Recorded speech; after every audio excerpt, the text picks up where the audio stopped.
Salut, je te remercie d'avoir cliqué sur la vidéo. J'imagine que si tu veux la visionner, c'est parce que tu te poses des questions sur l'accompagnement, sur le mentorat.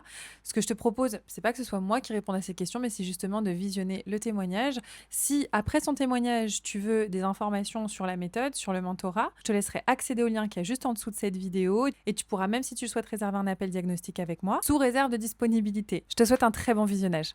Tu as intégré l'accompagnement, la méthode Boost Thérapie début septembre, donc plus Oui. exactement le 8 septembre. Donc l'idée, c'est un peu que tu nous partages aujourd'hui ton expérience au sein de la Boost Thérapie, ton évolution, que tu nous racontes un petit peu ton parcours. Est-ce que tu peux m'expliquer les difficultés que tu rencontrais avant d'intégrer la thérapie? Alors du coup, moi je suis quelqu'un qui avait des crises d'hyperphagie, des compulsions alimentaires Mhm. depuis mes premiers souvenirs, je dirais à l'âge, à l'adolescence, au niveau du collège. Donc voilà, avec le fait du coup que je ne m'écoutais pas, je mangeais beaucoup dès que je stressais. En fait finalement j'étais un petit peu juste un corps sans esprit. Et en fait quand ça n'allait pas, je mangeais, je cachais, j'en parlais pas, j'avais beaucoup honte de moi. Donc voilà, c'était vraiment ça les difficultés que j'avais, c'était vraiment une faible estime de moi. Et puis oui, c'est ça en fait, le fait que je ne m'écoute pas du tout. Ça fait combien de temps que tu souffrais de ce rapport troublé avec l'alimentation, que tu avais des crises, des compulsions alimentaires, de l'hyperphagie? Ça faisait combien de temps? Donc aujourd'hui j'ai 27 ans, donc je dirais que ça fait au moins 13 ou 14 ans en tout cas. Alors, ben, qu'est-ce qui t'a donné envie de rejoindre l'accompagnement avec moi? En fait, c'était un petit peu, j'avais l'impression du foutu pour foutu. Et à un moment donné, je me suis dit non, t'as 27 ans et t'as toute ta vie devant toi. Et je t'ai vu du coup sur Instagram.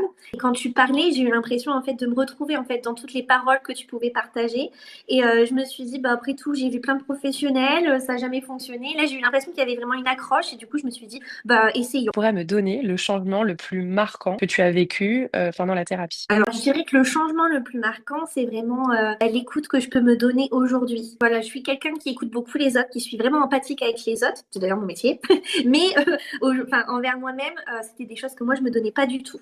Et aujourd'hui, je dirais que dans ces 3 mois, c'est vraiment ça qui est marquant. C'est qu'aujourd'hui, je peux repérer quand je vais pas bien, quand je dors pas bien, quand j'ai juste mal quelque part. D'ailleurs, ce qui me permet aussi de m'orienter vers d'autres spécialistes maintenant. Mais voilà, je pense que c'est vraiment une écoute. Ouais, aujourd'hui, je pense que c'est l'élément le plus gros déclencheur, c'est l'écoute. Est-ce que tu qualifierais aujourd'hui ton rapport à l'alimentation? J'ai pas eu de crise alimentaire depuis, je dirais, un mois et demi, voire peut-être, sinon, un mois et demi, j'allais dire 2 mois, mais peut-être plus un mois et demi. Je m'autorise à manger de tout sans me culpabiliser. Voilà, et ça, c'est des choses voilà, qui sont marquantes parce que souvent, je mangeais du Nutella et je culpabilisais ou des petits gâteaux et je culpabilisais en me disant, oh là là, tu vas reprendre du poids et là, non du tout. J'ai envie de rester dans cette dynamique en sachant que je sais qu'il y aura forcément des hauts et des bas parce que c'est la vie. Mais je pense que aujourd'hui, je me suis redécouverte et j'ai vraiment envie de poursuivre en fait dans cet accompagnement de moi-même finalement en fait voilà, dans l'écoute et être voilà le plus simple possible avec moi-même, juste arrêter de me poser plein de questions. Comment est-ce que tu te sens aujourd'hui physiquement et mentalement? Alors, psychologiquement, mentalement, en tout cas, je dirais bien. Je suis beaucoup plus apaisée avec moi-même, beaucoup plus tolérante aussi et vraiment bienveillante avec moi-même. Physiquement, en tout cas, mon rapport au corps a quand même évolué. J'accepte aujourd'hui de m'acheter des vêtements alors que je voulais pas forcément, il y a encore 3 mois, acheter des vêtements à ma taille. J'accepte en tout cas l'image de plus en plus, bien que du coup, corporellement, je me rends compte, suite à ces 3 mois et suite à l'écoute que j'ai, qu'il va falloir que je pousse un petit peu mes recherches voilà, sur peut-être d'autres problèmes de santé. Mais en tout cas, ça m'a permis aussi ces 3 mois m'écouter, en tout cas sur cette partie. Si tu devais résumer ton expérience globale, qu'est-ce que tu pourrais dire? Eh ben, en résumé, je dirais que c'est de la découverte, beaucoup d'enrichissement. Ça, c'est le mot, je pense, en 3 mois que j'ai dit le plus. C'est enrichissant, découverte de soi-même et de la bienveillance. Parce que du coup, ces différentes techniques, que ça soit à la fois de la méditation, des petits exercices un petit peu de tous les jours, voilà, sur les premiers mois, des choses en tout cas qui marquent et tous les coachings en fait qu'on a toutes les semaines qui permettent aussi du coup de se poser plein de questions sur soi. Donc je dirais que c'était ça en tout cas le résumé de ces 3 mois. C'est vraiment les deux mots, enrichissement et bienveillance. Est-ce que tu recommandes aujourd'hui l'accompagnement? Oui, parce que au début, voilà, on se questionne un petit peu en disant, voilà, on va pas se cacher. Est-ce que c'est pas une arnaque?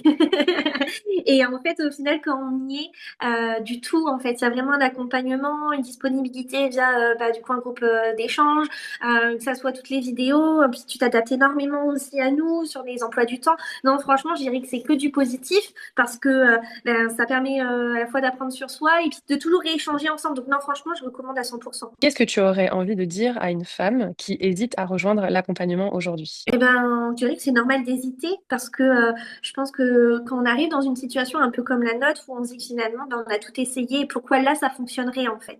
Donc ça, je pense que l'hésitation elle est normale, mais qu'il faut pas hésiter à franchir le pas parce qu'au final c'est un accompagnement qui est autre que psychologique, que je dirais, ou vraiment médical. En fait, c'est juste un apprentissage de nous en fait, une connaissance de nous qu'on n'a jamais eu jusque-là, où en fait c'est nous qui sommes vraiment acteurs en fait finalement pendant ces 3 mois et qui permettent vraiment en fait de se questionner et à la fin des 3 mois de se dire en effet j'évolue et je me rends compte de la personne que je suis aujourd'hui. Super. Eh ben, écoute, Cynthia, merci beaucoup. Merci pour ton témoignage. Merci pour tes mots. Et bien merci à toi Sarah, merci pour tout. Je t'en prie.